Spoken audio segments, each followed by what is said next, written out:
Right folks, the question we're going to do today is based on surface developments, and the section we're going to focus on is the cylindrical section here.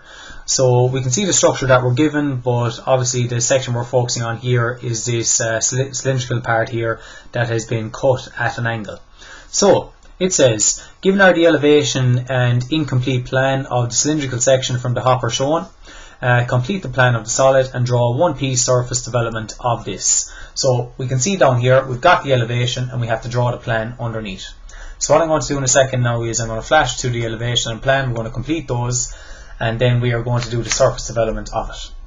Okay, so starting this question, we've been given the elevation here. We have the area down here that the plan has to fit inside of, and we have to construct the plan given the elevation. Okay, so starting off that, we can see that it is a cylinder that is not upright. It's actually been tilted on its axis. If you imagine a cylinder or bottle that was upright and it's almost been just falling over, and this is its tilt point here, its rotation point, which is obviously going to be down somewhere along here. Now, the top of the bottle is up here along this edge, so that's going to be down within this section over here. So if you imagine, as we look down on top of it, as we're looking down on top of it, we're going to see this in reality is a circle, but what shape are we going to see here? We're going to see probably an ellipse, so we are. Okay, basically, but it hasn't been cut at all. It's just literally it's a straight line running across it, because the angle in there is 90 degrees, it is perpendicular.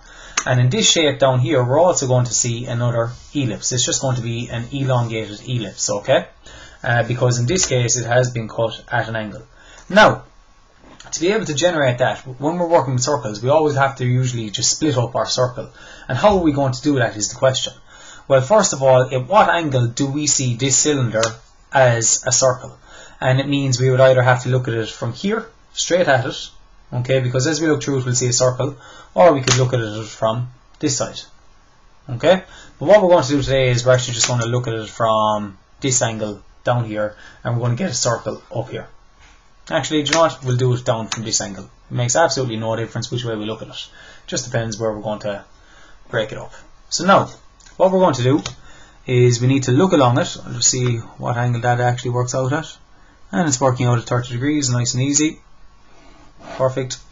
So, going to extend that down, and what we're going to do is be taking an auxiliary view. So, perpendicular down. And what we're going to do is set up an x1, y1.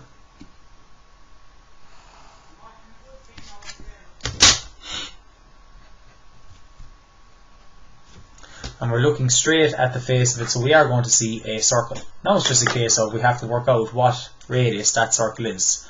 And it's easy enough to work that out because it gives us straight off the sheet. So I can see if I take this measurement here, right there, that is going to be my radius. Make sure it's accurate. I'm going to step it out from the middle. And there we go.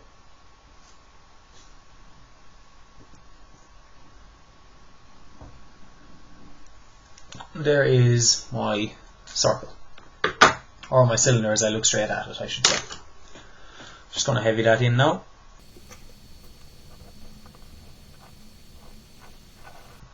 Okay, now what do we always do when we have a circle? Generally, we're going to break it up into 30, 60, into 12 parts, so we can split up into those segments. So, line that way, and now what I need to do is set up my 45, and I'm going to rotate then my 30-60 on that.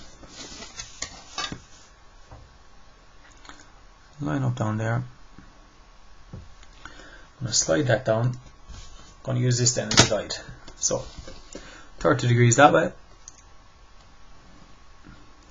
30 degrees the opposite way,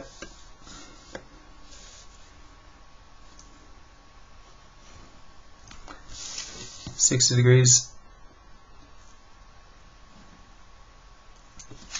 and 60 degrees.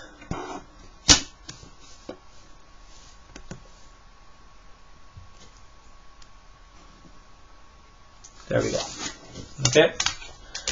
Once again, use labels, very important. So at the highest point, in this case the highest point is here, so I'm going to use that for 1, 2, 3 and so on. Same thing, I would like to label them further back along my view as well. So if 1 was here, 2 and 12, well, they're going to be below it, so they're going to be here. But obviously I've also got points back here at this edge as well, because if it's a circle at the front, this bit here, when we look straight at it, it's going to be a circle. It's also going to be a circle at the back. 4 and 9 already done. Just extend them back so we can see it. Let's just say 4 and 10, 6 and 8, and there we go. Now, just for the sake of it, if I use numbers at the front, I'm going to use letters at the back. So I got 1 all the way around. So I got, it would be 1 up here, and then I'm going to have 2, 3, 4, 5, 6, 7, 8, 9, 11, 12. And if I use numbers at the front, I'm going to use letters at the back, A, B, and so on.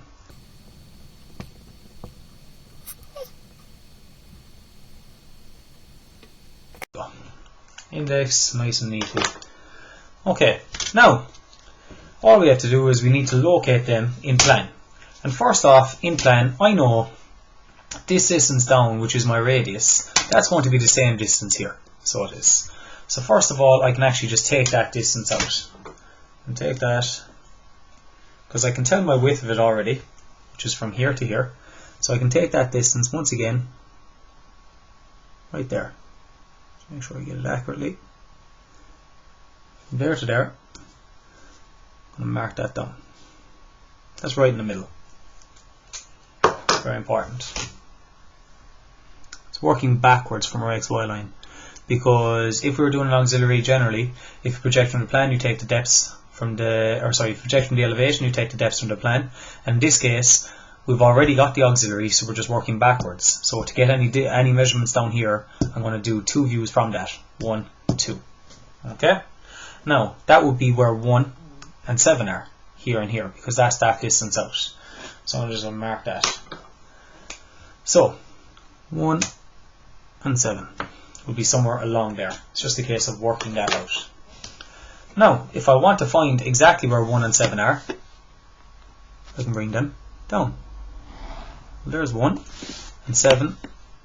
It's already technically down anyway. So there's my 7, there's my 1. It's just to give us a little guide. So there's a point there and a point there. So there's 7 and there's 1.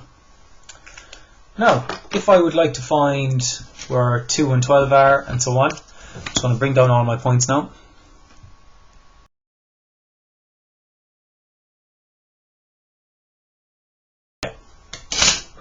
Now it's just a case of working out where they are. So I know my 4 is the furthest one out, so it's the full distance of it. Okay, so that's probably where my 4 is going to be. It's over here. And my 10 is going to be up here at this point. So I got 2 points there and there. Now what I need to work out is my distances here and in here for the rest of the points, because I've so far got 1, 4, 7 and 10. And to work out the distances for the rest of them, all I'm going to do is I'm going to take this distance from the middle, so I can take that as a true length, from there to there, and from the middle here, I'm going to mark it here and here. And do the same then for the smaller one at this point, there.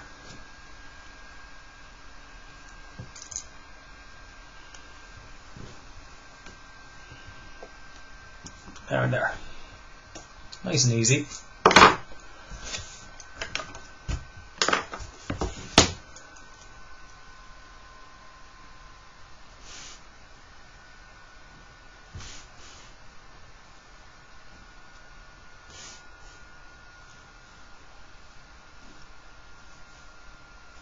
There we go.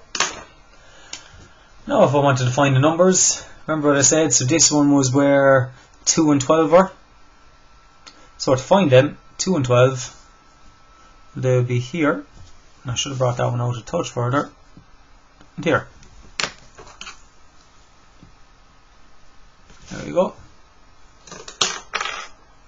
And then same again, so to find 3 and 11 and 5 and 9, this point, this point, this point, sorry, this point, this point, and this point. There we go, and we can see our elliptical shape right there. Nice and easy. It's just a case of locating the points and labeling them. So I've got 1, so my distance further down will be 3, so I've got 2, 3, 4, 5, 6, 7, 8, 11, 12. And they're all corresponding with the ones above it. So there we go. There is our first section drawn. It's just a case now of having it in.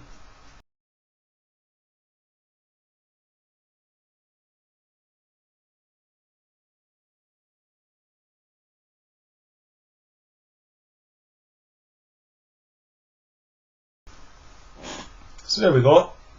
First part of the plan done. Now we have to do the same thing with the back part. So having seen the front part, the second part is actually the exact same. It's just a case of bringing down the points correctly once again. So same thing, we'll start with this one and these, and straight away there I found 4 points. I found A, I found, I think it is J, A, B, C, D, E, F, G, sorry it's G, so it's A and G. Okay, and then I've also found where 4 is, I've got D, and A, B, C, D, F, G, A, B, C, G, 4 is D, and I got J on the other side. There we go. So there's all my 4 points. Let's find the rest of them.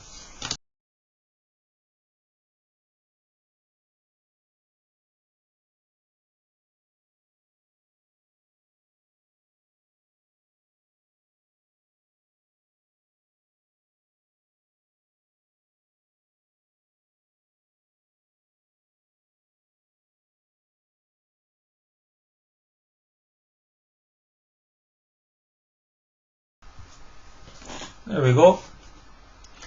As we look down on top of it, that is exactly what we would see for our elevation and our plan. So that's the elevation and plan drawn just by taking an auxiliary in one direction and working backwards. Very simple. Top surface, and as we go through we see it. Now what we have to do is we have to complete the surface development of this structure here. And just going to pan out there and you will see that being completed. Right guys, so what we actually have to do now is the surface development of this cylindrical section starting here.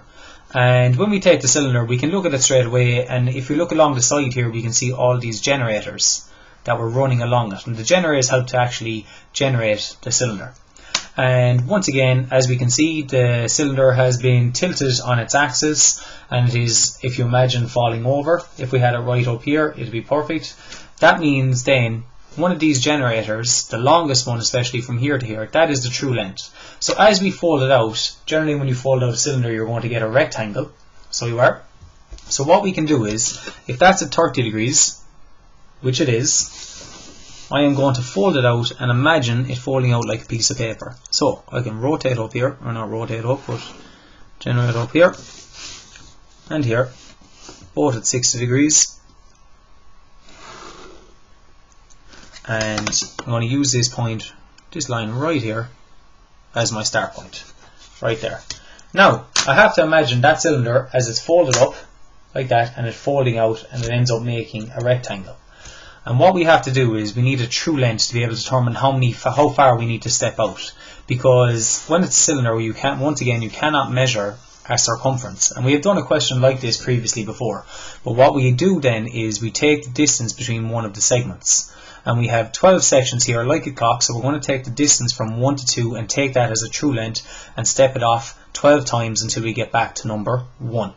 And we know 1 as well is the shortest distance on this. So when we do the shortest distance, it's probably going to end up looking something like that as a development, starting with the shortest distance here. Whereas if you did the shortest distance on the inside, it would start high and we go in low. It doesn't matter which way you do it, but in this case I'm going to take the shortest distance, being number 1, starting right here. So if I label that, this point right here, number 1. Make that a little bit bigger so you can see it. And what I'm going to do then is I'm going to step off, I'm going to that distance 12 times. Just get that distance on my compass. The distance from here to here. That distance right there.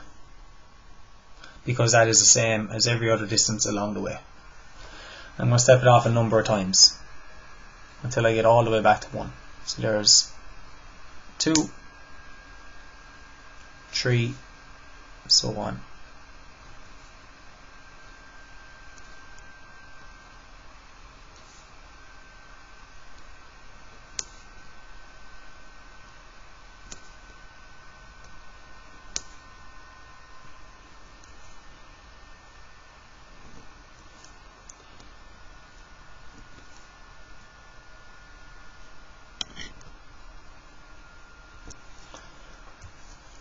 Slightly gone out of shot there.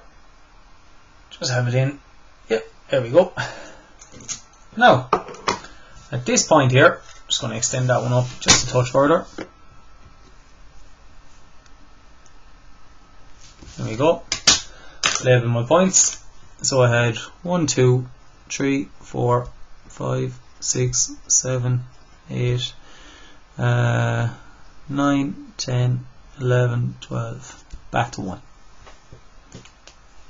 Okay, and all of those are generators, so we're going to extend them out.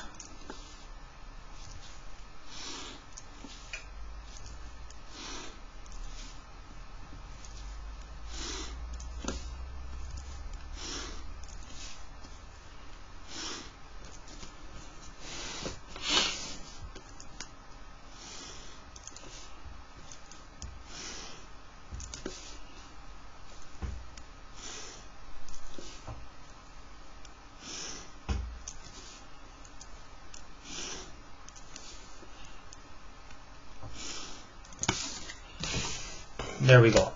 That there, if I had just a full cylinder and it hadn't been cut, would be the actual general shape of it.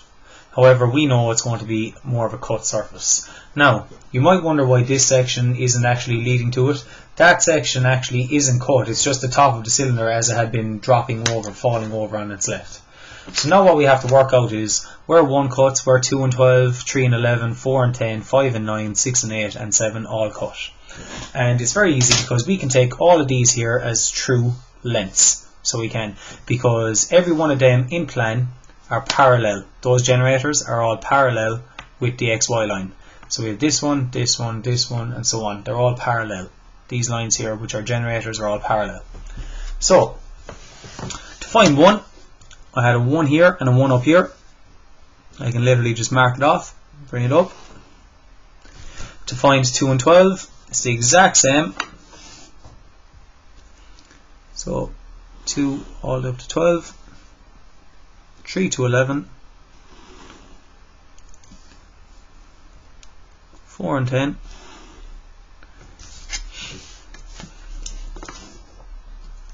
5 and 9, and is there, 6 and 8. There we go. Plot my points then. So I had 1 here and 1 up here. I've got 12, 11, 10, 9, 8, 7, 6, 5, 4, 3, 2, back to 1. Start off by sketching it in lightly.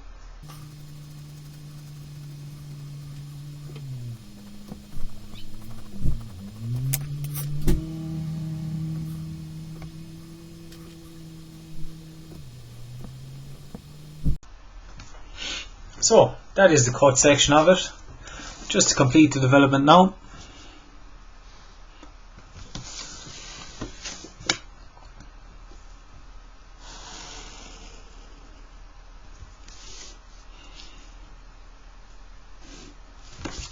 There we go. Complete surface development of this structure up here. I'll just write in surface development.